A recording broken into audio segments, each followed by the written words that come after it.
So, welcome everybody.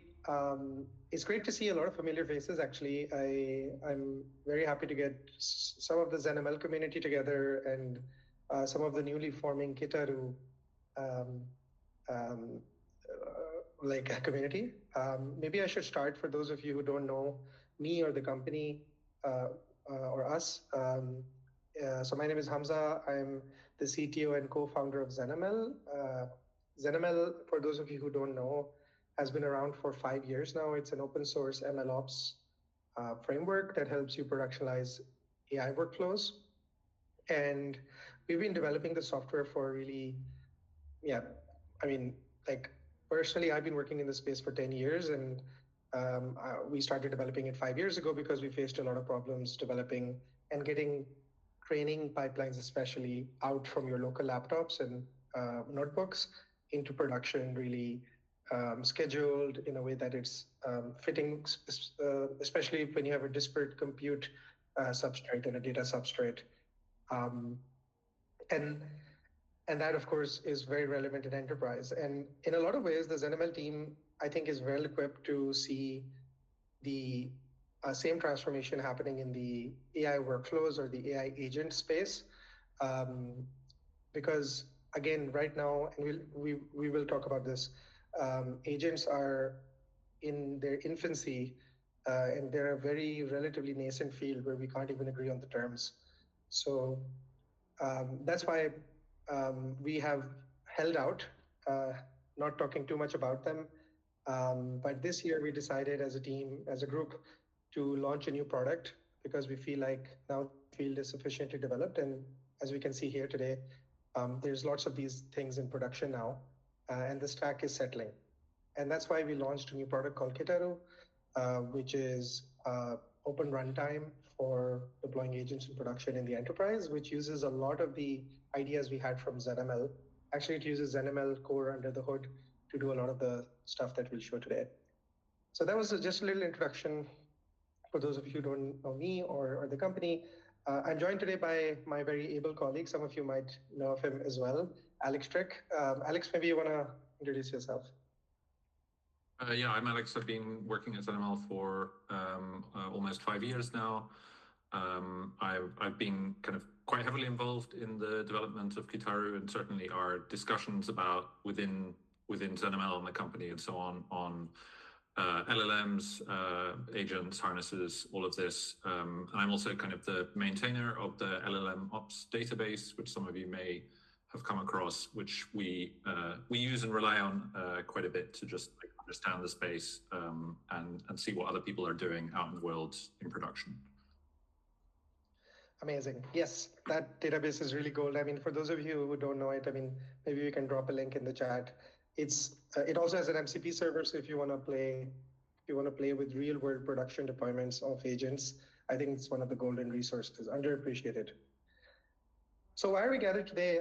Well, Alex and I and the entire team at ZenML, we obviously, since Kitaru and before, we've been talking a lot about architecting agents, and we have a lot of customers, some of you may be in the call, who are basically thinking a lot about how they can evolve platforms internally to create agents that really run in production. And I know that that's a little bit of a hand-wavy way of saying that, things that produce business value. But I thought that maybe today what we could do is we could start with a very simple idea of what's happening really today in 2026. So it's really we're fast approaching, like towards the middle of the year. And we've already seen so many crazy developments, especially since December last year. Like there's been so much going on, and oftentimes I'm not sure if everybody is on X all the time, keeping up with it. I personally struggle with this. So maybe taking a step back and taking a look at the industry is a good way to start. And I think the most obvious thing that's happening as a phenomena is that agents are starting to leave our laptops. In a lot of ways, last year, it was all about coding agents. It was the year of Claude Code working, Codex working, really. And ultimately, it culminated in the realization that coding agents are very good for general tasks. So the release of Claude Code or Frontier or even OpenClaw, in lots of ways, the foundation of those pieces of software was a coding agent. And now these coding agents, which started sort of as a program that ran in one thread or multiple threads in a process in your laptop, are slowly starting to creep their way out of these our machines and into things like Slack or webhooks or CIs and browsers. You hear sandboxes thrown around a lot, and that's why the moment it becomes that sort of problem, I feel like you need to architect the system in a way that's secure and reliable. And that's why I think the conversation is changing a lot from how do you create the actual agent software, which is sort of the notebook version of running software, to how do you get these deployed in packaged ways that's reproducible and all the ops things that we all love and desire from our reliable software. I thought it was really interesting. I was at KubeCon with some of my colleagues last month, and it was really fascinating. I mean, it was my first KubeCon, so I don't know, maybe this happens every year, but like half of KubeCon wasn't really talking about Kubernetes at all. They were talking about like background agents for SRE and all of these kinds of things.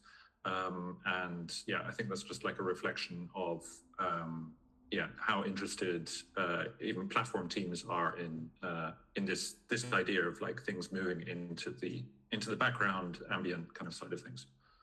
Yeah, and honestly, like if you think about it, as you said, they are in the background, so they're becoming background workers, and there's a whole push of replacing agents, replacing knowledge workers, and that's a whole other debate we don't need to get into.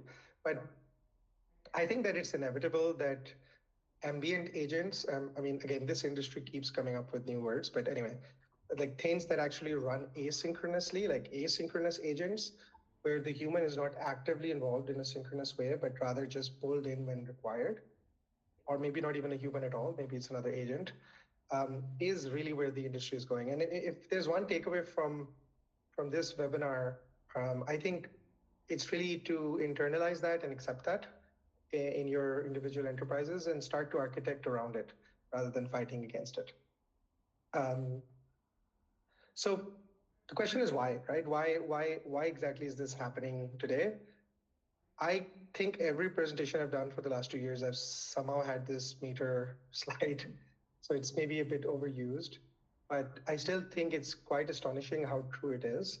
So for those of you who don't know it, Meter has this research which they actively update whenever a new model comes out, showing how long horizon tasks are being done with autonomously by agents and how long the time horizon can be with a success rate of a certain percentage, in this case 50%.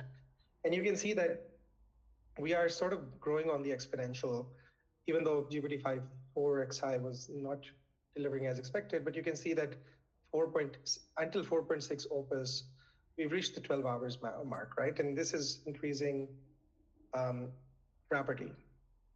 And to connect it to what we're talking about today, also this is just evaluation along the kind of the LLM axis, but like LLM plus harness can then move it around on this grid as well. Do you think, Alex, like we haven't ever talked about this, but do you think that that we'll continue on this sort of Murphy law, like not Murphy's law, like do you think we will exponentially grow this, or do you think it's going to asymptote? What's your prediction? I mean, it's foolish to make predictions particularly in this one. But certainly all of the big labs are building as if there are huge improvements. And even if you don't have huge improvements in capability, you can have, for instance, OpenAI promising that inference speed will 10x quite soon, or an order of magnitude, they said. And so even if you have the same capability, but if you're able to run it 10 times as fast, you can still then do lots of things in a different way. And so, yeah. Yeah, okay. So I feel like that's so interesting, right? Like I always have these conversations about token economy and how, when the tokens they're already correlated to the cost of energy. But when they by magnitude go into like the same magnitude as costing of electricity, and we could just consume really intelligent tokens very fast, like what would that mean for the world? And I think that I think this would just mean that this will go up, meaning that agents will be running all the time for everybody. And I feel like that's quite an interesting world, especially in enterprise, how we architect around that. So Alex, what happened? What was the reason that this happened? Harnesses, meta harnesses. all the harnesses. I find it funny that every 6 months this industry makes a new term for the same thing. So now it's harness. Actually, if you guys could put in the chat, how many people have been listening about harnesses in the last 3 months? Like, is this a new term for you? Is this relatively like already over for you? Let's see if there's some people writing in the chat. I get some emojis. I personally think that it's sort of a redefinition of one thing which was obvious for a while now, which is that we sort of gave the brain of the LLM more capabilities around the base model. So if you think of the model itself is a, I don't know, H5 file or like a bunch of weights. It's a binary file where tokens come in and tokens go out. And I personally think that the real innovation that has happened is that we know that the brain is smart, but if you connect it to tools, it actually gets way more valuable as a system. So if you ask it, hey, can you get the weather? And I have a API that can get the weather for you. And then it responds and says, okay, why don't you call that API? Give me the response. And then you do that, and then it becomes certainly more interesting. So once you give the LLM hands or a body, it's able to act, contextualize, and have a feedback loop going that makes it valuable. Like, what do you think is a good example of harness, Alex? I mean, I would throw in a little bit more, because what you just said kind of is quite close to, I get the common definition of agent, I guess. But I mean, if you think about like more sophisticated orchestration methods, whether it's sub agents, running things like in the background, plus the whole like context management piece, it's all of that extra stuff which then like moves it a little bit further down the road, I think. Well, as we don't want to probably get bogged down with the semantic discussion, I thought it would be nice to draw the loop, like really the loop that we just talked about. And I know there's a lot more things, but very simply, I'm pretty sure everybody in the call has done this, that if you just do this flowchart, you basically, in my opinion, have the 101 harness. So you prompt something, you call the LLM says, should I call a tool? If yes, you call a tool, you push the results back, you keep going until you get a return, and then that's it, right? And I think, yes, you're right, this used to be called an agent, but I think the reason people started gravitating towards harnesses or the word harness was because I think these things, so like the things around it, persisting the session. What does that mean, persisting a session? Like, what happens if during this loop, my context window runs out? And Claude Code, if you think about it, they actually almost implicitly made a decision of what to do, right? Like, if I asked everybody in this call right now, like, how would you manage that problem? Honestly, I think they might say, oh, just delete the first few messages. Or maybe some people say, give that window to another LLM and it summarizes it.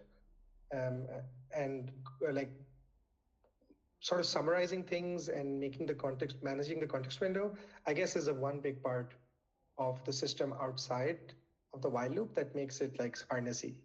What else would you say, Alex, is important? I mean, there's also some kind of like, I don't know what the word is, like sympathy or so on between the model and how the model is trained and what's going on within the harness. We were talking about that a little bit earlier today about how actually, Claude is really optimizing, Anthropic are really optimizing their Claude models to work super well within the Claude ecosystem. Yeah. But that's like tool calling. Like so yes, that's very important. Like the tools that people call. So that's another thing that happened, right?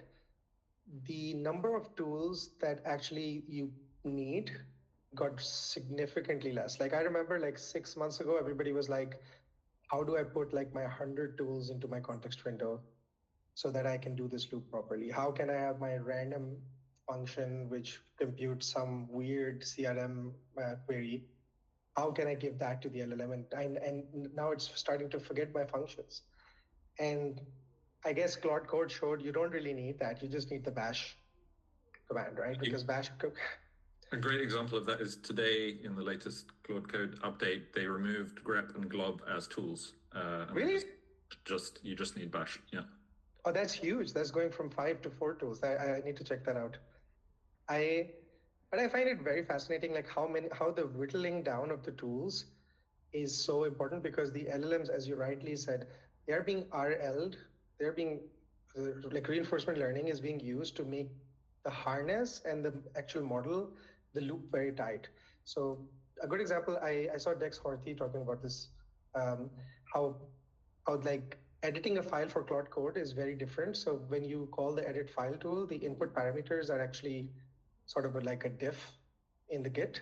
And the same tool like edit file in Codex is not a diff, but it's like a JSON input or something like that, or some arbitrary parameters. And how if you try to put the Anthropic models into the other harness, it doesn't really work that well, because in the weights of the model, they don't know how to call that particular function. So it's, in my opinion, this is one of the biggest trends, like how everything went back down to just writing code. And this is, I think, where people started understanding that the file system, like reading and writing files and actually executing arbitrary code in a safe way, a la sandboxes, is probably the single most interesting architectural thing that has developed. But anyway, we'll get into that. Maybe then regarding definitions, Aparna Dinakaran from Arise, a great person. You should really follow her on Twitter. She wrote yesterday about harnesses, and I really liked how she differentiated models, harnesses, and agents. And I think I'm settling on this definition for now. So the harness gives the brain, the model, the ability to act on what it knows, sees the consequences, and keeps going until the problem is solved. That closed loop, act, observe, adjust, is what turns a language model into an agent. So the harness is something that converts your LLM into an agent. And I think that's a good definition. And I think that's mentally a good model to understand that the agent is sort of emergent behavior, while the harness is the mechanism and how the model gets there. How do you like the definition? Yeah, I mean, it's fine. I think it will continue to evolve. Like the more lower down we get into just this idea that, yeah, code is all we need, basically. I mean, to be honest, I'm also part of this drinking the Kool-Aid. It's a while loop. So it's not so complicated. So why are we here today? So like, if we're talking about so much about harnesses, I think it's very interesting to think about where the industry is going and why enterprises should care about it. It's very clear that nobody expected this harness stuff to really work the way it does. So the initial harnesses that are popular, like OpenClaw or Claude Code, are not optimized to be run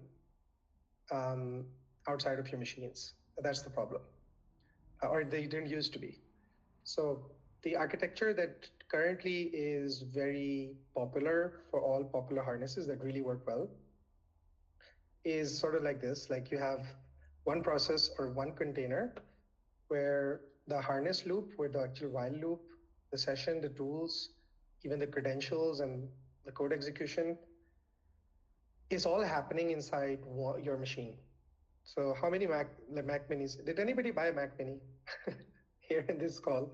I would be very curious, because you wanted to run this one process in an isolated machine, right? And rather than spinning up a Docker container in somewhere, you wanted to buy a computer. I mean, that's reasonable for some people. But I think that obviously this was wrong, right? Like, I don't know. Talk about the failure modes that come out of that, maybe. Well, I mean, one failure mode is that if it's running and it shuts down, what happens? Like, do you Do you go back and reload the conversation yourself, or how does it even recover from failures? Like, I think there is no orchestration mechanism around this to really make it robust or reliable in any sane way. And also, you can't scale it, right? Like, it's like one agent loop, one while loop can spin up many threads in a sub-agent, but essentially that's not really the goal, right? The goal is really maybe to have independent agents, like the bigger while loop running in an isolated way, that can recover itself independently from failures and can scale independently as well. That's all about recovery. I mean, I guess there's other stuff around security, credentials Yeah. as well. Yeah. Well, credentials are a big problem. So I mean, in a world where people are hooking up their bank accounts to OpenClaw in the first 2 weeks of launch, I think that somehow was a bit crazy, but I think most enterprises would not do that, right? You wouldn't just give your, I don't know, email account to, hopefully you don't give your email account to some random Claude Code running, and give it a tool called send email. that probably wouldn't scale either. So there's a huge problem around security and how do you broker credentials and execute arbitrary code safely. That's also a big failure mode. I guess in the context of like what you were talking about, 12 hours, long running and so on, there's a whole category of failure modes that come along with that long running piece as well. Yeah, absolutely. Okay, so where are we headed? Well, I think one thing's pretty clear, that the harness, there are many architectures of what the harness does, but if you think about the core while loop that I showed you, like really what's happening is that you want to separate some of the execution that's happening inside the while loop, right? Out into a sandbox. And by decoupling the brain, the thing that makes the decision on what tool to execute, and the actual execution of the tool, you can already go a long way to separate the brain from the hands, sort of, or the environment should be different. And once you do that, once you start thinking about things as checkpoints that happen, you have to think about durability. So the word durable execution is a big thing, also for Kitaro, obviously. It is about, like, how can you reliably run these agents in a way that if they do fail or if they run into these failure modes, you can recover gracefully. And the surface impact of these architectural decisions that you make is minimal. So for example, if the hands fail, the brain should know that if they fail, and they should retry it maybe in a safe way. And if the brain fails, a new brain wakes up from the session. And you also, like, ideally you want all execution modes. Like if a tool fails, it's fine, the system recovers. If the main while loop fails, that's also fine, because you can just rehydrate another sandbox or another runtime with the same transcript that happened, so that it just starts at the same point on the while loop. And I mean, I guess we're probably going to talk about it in what's coming, but like this event log, I can imagine there are lots, depending on your scale, depending on your needs, there's lots of different ways of implementing it. I mean, for some people, it's a database, other people, it's a queue. Yeah. And that's where I think most of the innovation, like that's why everybody's sort of now becoming a harness platform, where they're trying to give you all these capabilities, and people from Vercel all the way to Cloudflare and all the hyperscalers and LangChain, LangGraph, even Pydantic AI, like all of the frameworks and the orchestration engines and the cloud providers, they're all trying to do somehow scrambling to see something work. Meta harness concept, which is this concept of a meta harness, also Anthropic managed agents, like, and there's so much, like, there's so many like things that you can sort of see from the machine learning operationalization, or even the DevOps world, where it was just Docker and Kubernetes and everything came.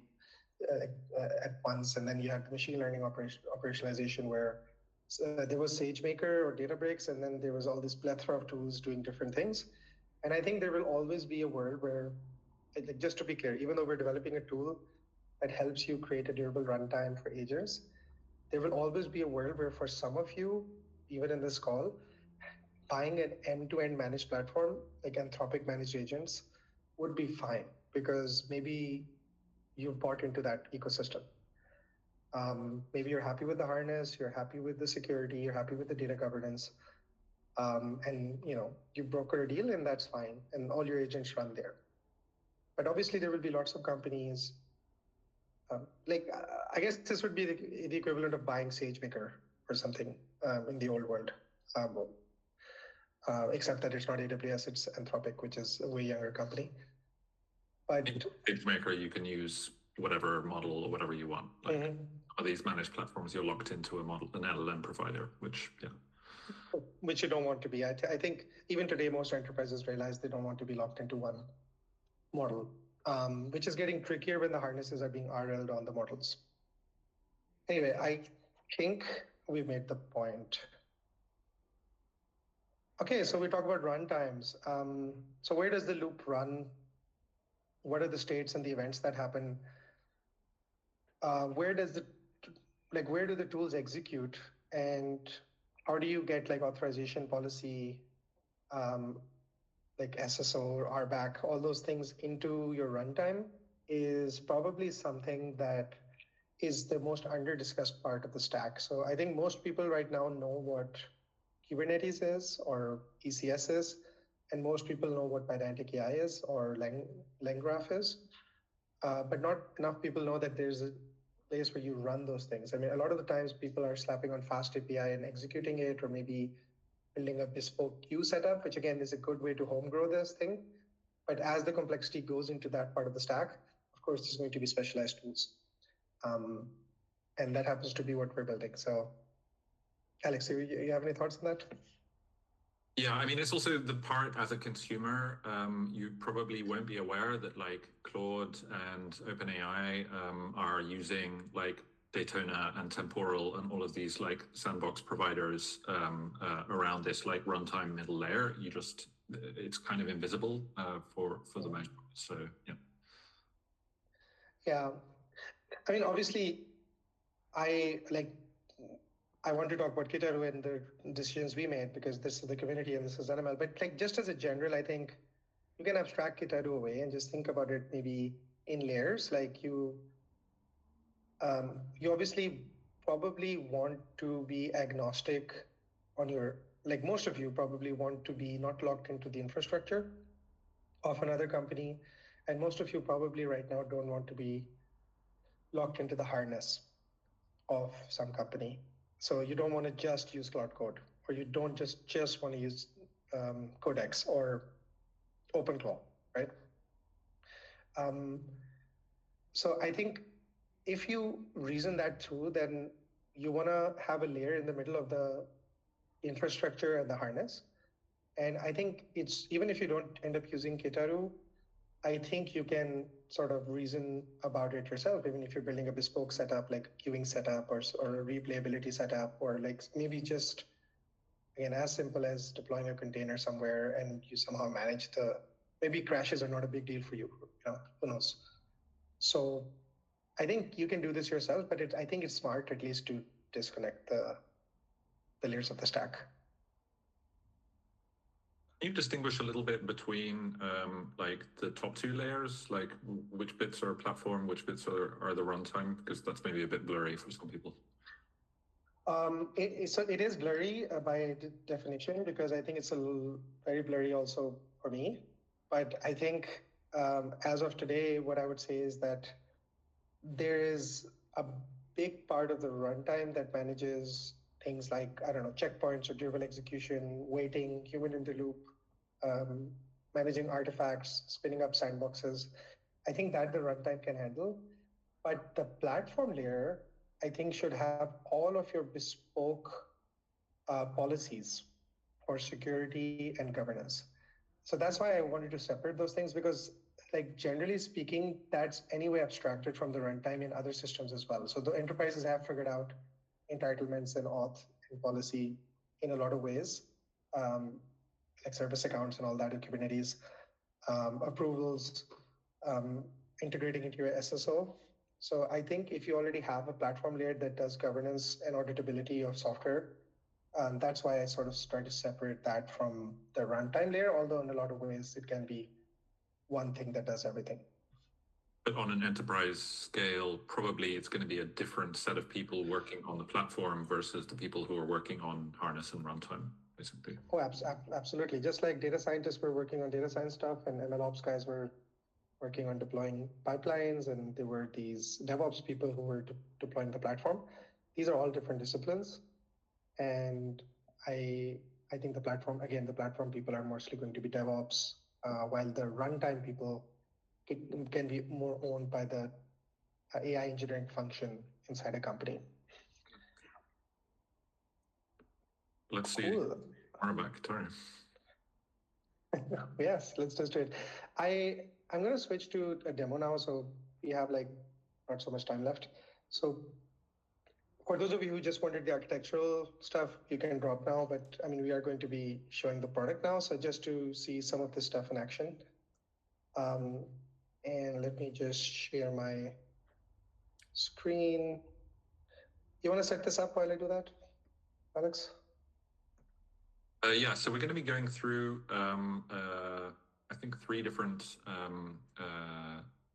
we're going to show you kind of a basic how Kitaru works, talk a little bit about the kind of replays and some of the stuff that's handled by that runtime layer. And we do that all with just like raw Kitaru primitives, basically. And then we'll show you the same thing with Pydantic AI, because basically it's possible to quite easily just like wrap a Pydantic AI agent that you already created and just wrap it with Kitaru, and then you get durability on top. And then we will talk about a little internal platform we're building ourselves called Kami. But I think you're good to go now. Good to go. I hope I don't. So I'm on my laptop now. Can you hear me well still? Yep, that's great. Okay, so I think that maybe let's start with the basics. So Kitaru is, if you go to kitaru.ai, you can see the basic pitch, and you can pip install Kitaru. So Kitaru is open source, free. There's no paid version of it. You can deploy it yourself and try everything I say today right after the webinar. If you could give us a star on GitHub, that would be nice. Like we have thousands of stars on ZenML, and we just started on Kitaru, so it would be nice to have that just as a shout out. But yeah, it talks a lot about. I mean, I'm really proud that we took the 5 years of building open source tooling and put it into this product. I'm very excited to start again, take the good ideas and yeah, all the lessons we did. So what are the basic things in Kitaru, right? So I think the most important things, and for those people who use NML, this would be very, like they might have seen this before. We have this thing called a flow and a thing called a checkpoint. And a flow and a checkpoint essentially are the only two things in Python you need to decorate your code with in order to get an agent that is durably executed on your infrastructure. So Kitaru reuses the concept of stacks in ZML. So for example, I can list my stacks here. Maybe I should make this a bit bigger. Yeah, so you can see I have my stacks. Again, so Kitaru, the flow itself can be run on Kubernetes, on AWS, on GCP, locally. So again, all those cool things that we have in ZML already. And I guess the main difference really is how much focus we have on some things which we'll show you in this demo. So start with the flow. I thought I'd handcraft the while loop this time, and it's not even a real while loop yet, where we triage a support ticket. And you can see what we do here is we have a bunch of support tickets, like for example, this, where somebody says, I want to reset my password, and somebody's asking for a refund request.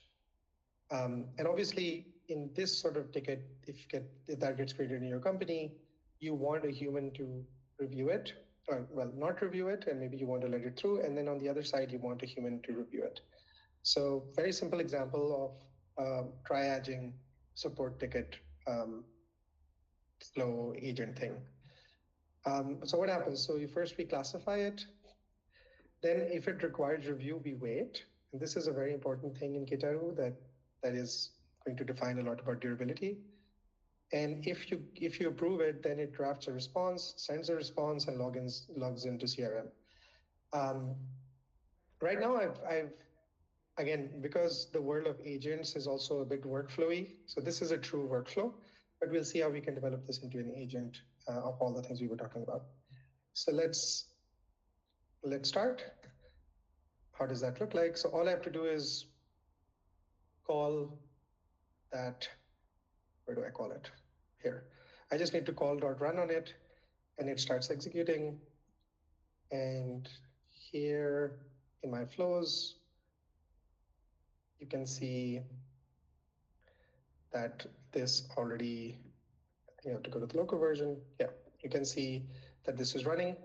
It's classifying my tickets. So here I can see all of my logs, all of my outputs.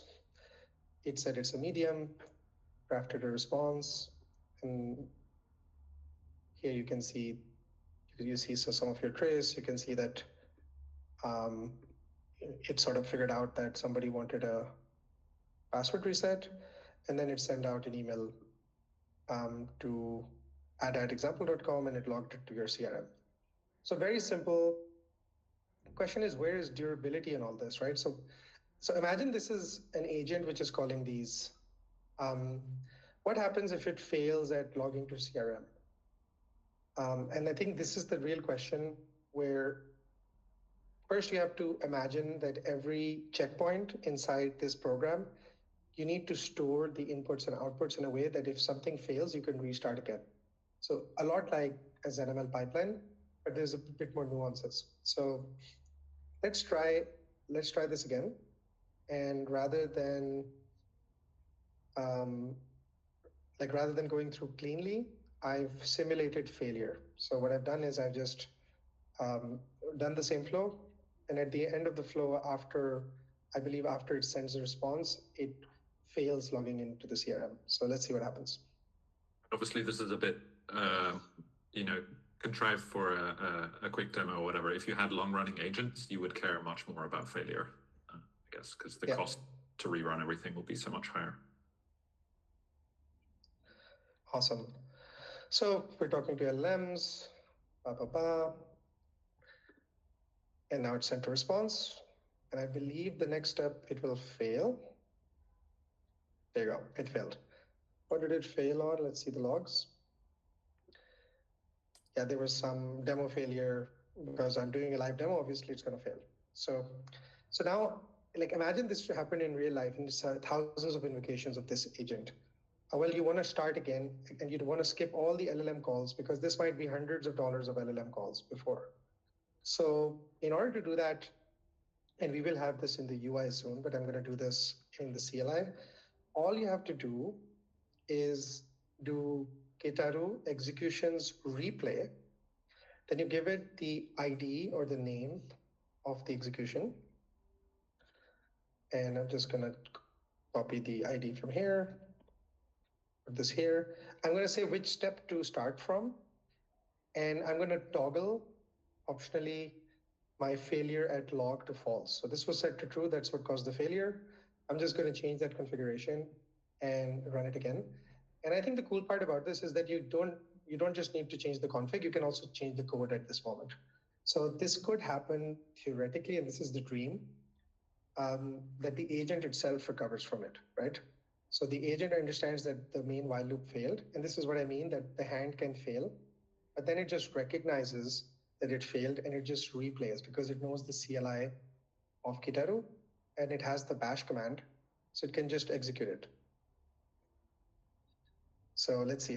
So now it was done, and you can see how it was done. It's the classic durability, right? So because we have the outputs of these things, right? Because we know that this was done and what the output was, and we know the inputs, we can rehydrate that. And just when we replay that program, we can just skip the first three and we can go straight to the log to CRM. And now our agentic loop is finished. So that's, I think, a very baby-like way of looking at how these runtimes can help you make your entire agentic loop a bit more durable. Do you have a comment on that, Alex, while I run the second part of the demo? No, I think that was clear. Cool. Yeah. I mean, the point is that it's like these primitives that we use within Kitaru are like very, very simple, right? We're not adding a ton of extra, extra on top. We had a good question though, which I think maybe is interesting at this point. It's like, what's the main difference between Kitaru and other agent frameworks like LangGraph and Crew AI? So LangGraph, so I think the first part of the presentation is explain that. So LangGraph is not really, so it's a framework that has a graph DSL. So I guess in a lot of ways similar to the flow and checkpoint view, but it does a lot of things which are also related to the harness. So it helps you write the agentic loop. Like LangGraph is a bit tricky because they do a lot of things, but let's take something like Crew AI or Pydantic AI, which is similar. So Pydantic AI will show you an example. It helps you do tool calling, helps you do the internal while loop of interfacing with the LLM, with the gateway, helps you do all the nice things which you might not want to wire yourself. But then when you run a Pydantic AI agent, by default, it just runs locally. And Kitaru, if you add that to it, this can run not just locally, but you'll see you can just deploy this on Kubernetes, and you can have all this durability of storing your outputs and inputs in blob storage like an S3. So it's sort of an abstraction on top. It works together well. What it also allows you to do, and this is something which I find very interesting, is that it allows you to do human in the loop or agent in the loop. So in this program, when we said that if it requires a review, you have to call the wait function. And in code, this is very easy. We have a very simple function which is inherited from Kitaru, and you can call this, and then the dashboard renders this question. And you can have arbitrarily complex like schemas here. You can have a form that you fill in with some other things. And in this case, it's just a Boolean.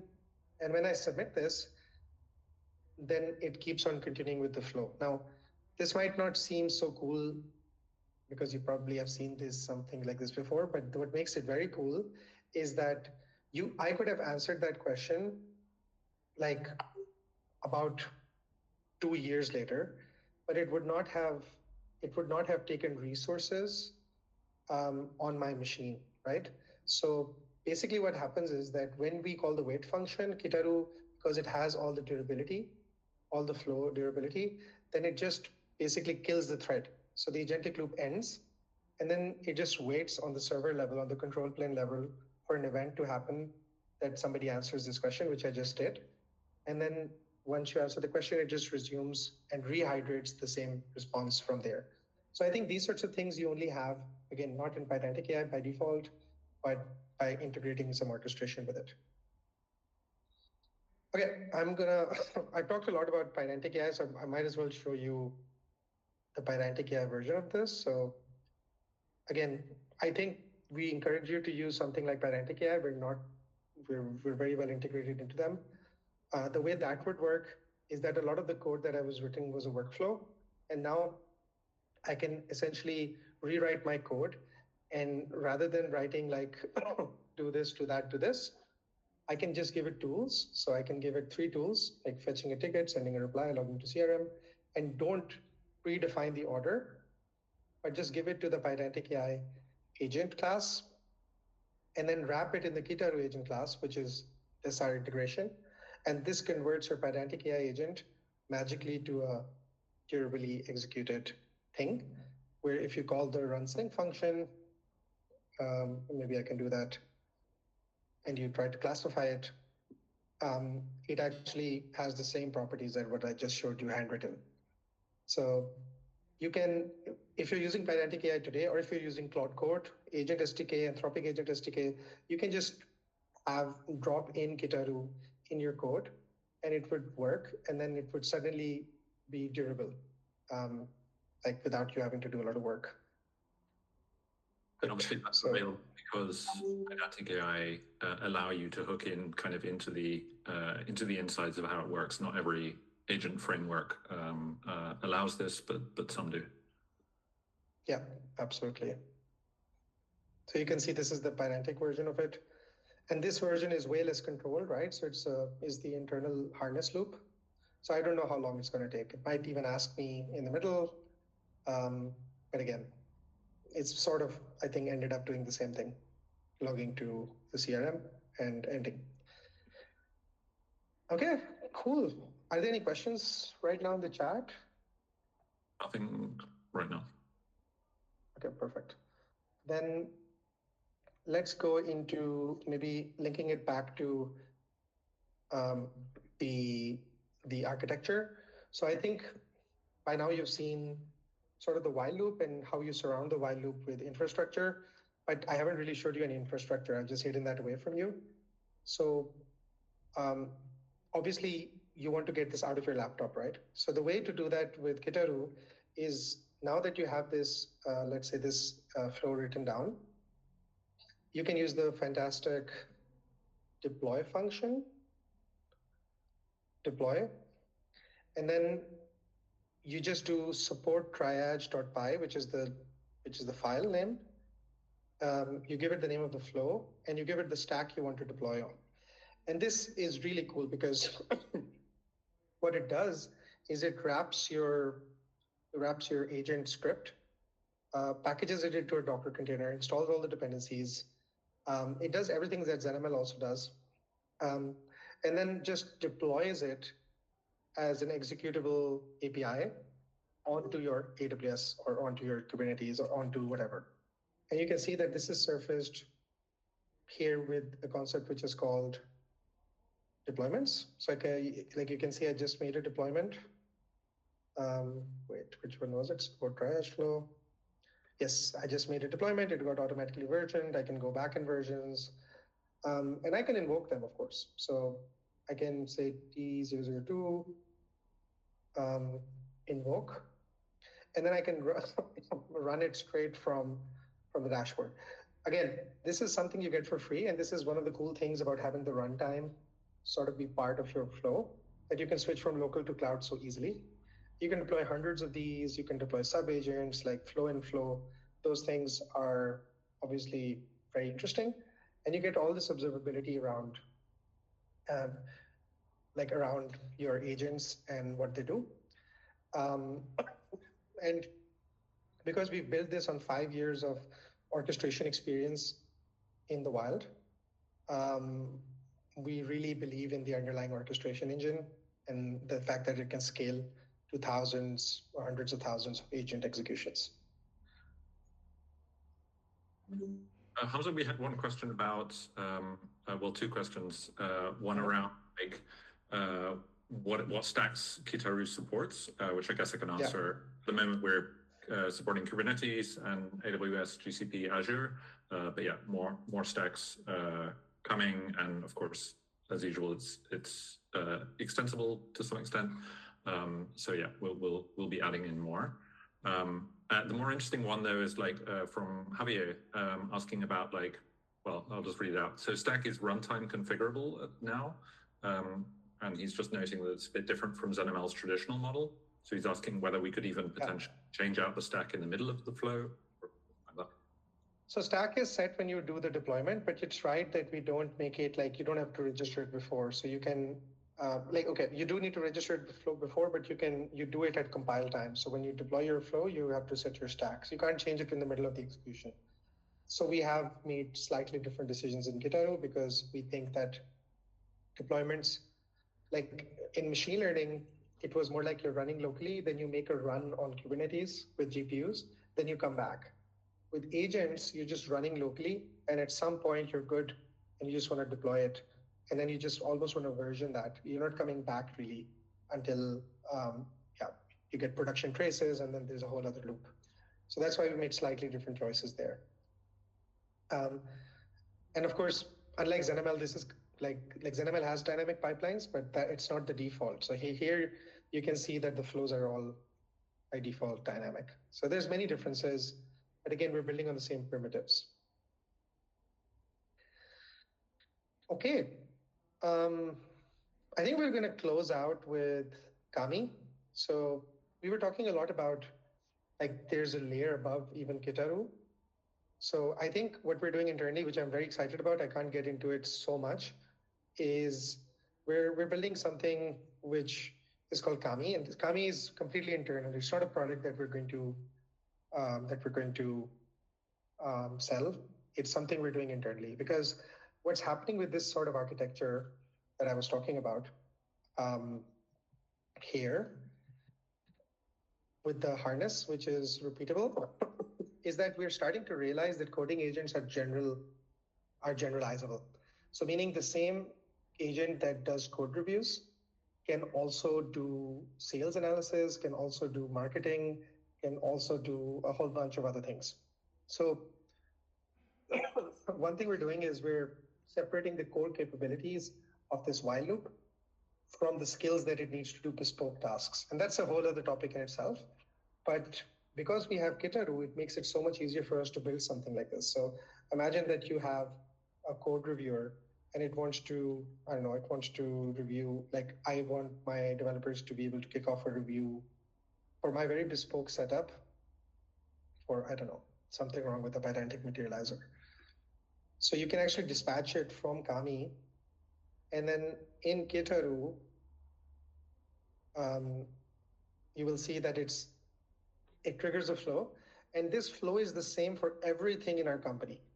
So there's lots of cool things happening. So the first thing it creates a sandbox, and we have a sandbox integration. Soon we'll have all this data on our model.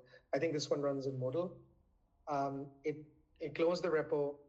It sets everything up with egress proxies, which again, I don't have time to get into so much this time, but again, this is something that Kitaru allows us to do through our abstractions. And now once that's done, the last thing it does is it notes that who invoked it. Was it Hamza who invoked it? Was it a code reviewer one? Well, then I'm going to dynamically load in like my, how do you say, my skills. And I'm going to do something which is code reviews, but it can also do different things. Like maybe I have a good example here. Maybe like here. Well, here you can see it's running. So here it got the request and now it's executing. I don't even know what it's going to do, but it's cloning. You can see it's cloning the repo and it's going to check out this exact PR. And this is just happening because it somehow is loaded in the skills to do code reviews, which is outside of the setup that we've just built. So in the future, what we're going to do with Kami is we're going to get everything, the capabilities of the individual function inside a company. We're going to just have skills. We're going to have one flow which dynamically sets up the sandbox and everything, manages all the durable execution, manages all the secure authentication to our CRM and our marketing things. And then it's just going to start with the same function. And depending on the context, it's going to do whatever it's doing. So I don't even know what it's doing right now. Maybe it gives me a good review. Let's see how many tools has it executed. What's this one? Okay, it's listing all the files now. So it's basically doing Claude Code stuff, right? Like I think it is using Claude Code or Pydantic or something. But what I really find cool is that ultimately I feel like this is the future. Like we don't need so many of the internal harness things because the internal harness will be eaten up by the model and the model will know how to execute code. What we need to do is we need to surround this harness with almost like an outer harness. I mean, I didn't want to use that word, but like wrap it inside a runtime layer that can actually support running these things reliably. So what happens, for example, now if sorry, I think somebody unmuted. Maybe it was a mistake. Like what happens when the sandbox dies? Like how am I going to get my file system back? How am I going to get How am I going to go to the exact same point after 16 edits of my file and then suddenly the pod died? Or maybe the network failed, or OpenAI just blocked you because you were doing some security stuff they didn't like. So I love having this runtime be the layer that solves that problem. And then the harness layer, the memory management, I can almost outsource to Pydantic AI and Claude Code, because Claude Code is very good at compaction, managing the context, and executing the tools. So, like for me, I'm betting on that the inner loop gets better and easier, and we're just going to focus on the outer layer, and we're going to focus on the skills and the use cases. And hopefully, in 3 months from now, we're going to do another webinar where Kami is basically the one agent, the God agent that does everything inside our company. That's really our panacea, sort of where we're headed. Cool. I think that's pretty much it for the demo. Alex, do you have any last thoughts as we close out? I mean, maybe it's just worth just zooming out again. I mean, obviously Kami is interesting for us at ZenML and so on, but I think what we're seeing in the industry, and certainly if I look at the things which are coming in the LLMOps database, what are people actually doing in production? Enterprises at scale are really so far, everyone has kind of built their own, and there have been many kind of snowflake architectures which have kind of come out of that. But I think as of, April 2026, it does seem that really it's just going to be something which every company does or has to do. Absolutely. Absolutely.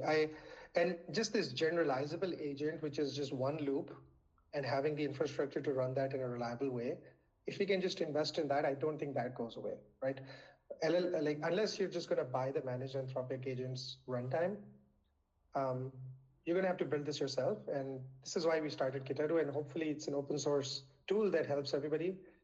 And maybe I should go with the call to action. So because Kitaru is very early, we're calling on the community of ZenML and the new community of Kitaru, and we're giving away I think 5 or 6 slots where engineers like Alex will sit down with your team and hook up a durable execution engine for you in a bespoke way, all for free, just to learn and get better with Kitaru. So that's an incentive for you. I think I'm very proud to be working with Alex. He's so talented, and we have lots of people like that in the team. I mean, some of you already know a lot of us. So having direct access and them working on your problems and making it even more valuable for your company, I think it's a good trade-off for giving us some product feedback. So if you want that, just go into that QR code. There's a form. We'll reach out to you and set up a call. If you're the first 5, we will do that. And other than that, I mean, just give us a star on GitHub, support us, create issues. It's all open source. Deploy it today and run it. And all of the examples I think that I showed you are going to be available. And yeah, don't get fooled with harnesses and agents and all the semantics. Just start working and understanding the while loop. Alex, closing thoughts. Nice. Well, I mean, we've given people a lot of things to think about. Definitely look forward to incoming issues and reactions and stuff in the repo where I'm mostly working. Amazing. Well, we ran out of time. So thank you for your questions. Thank you for your thoughts, everybody. I'm going to close this out. And for those of you who have friends, we're going to have a recording for this on YouTube, so you can check that out as well. There's nothing left then to say goodbye. Thank you. Hope this was useful. Bye. Bye-bye.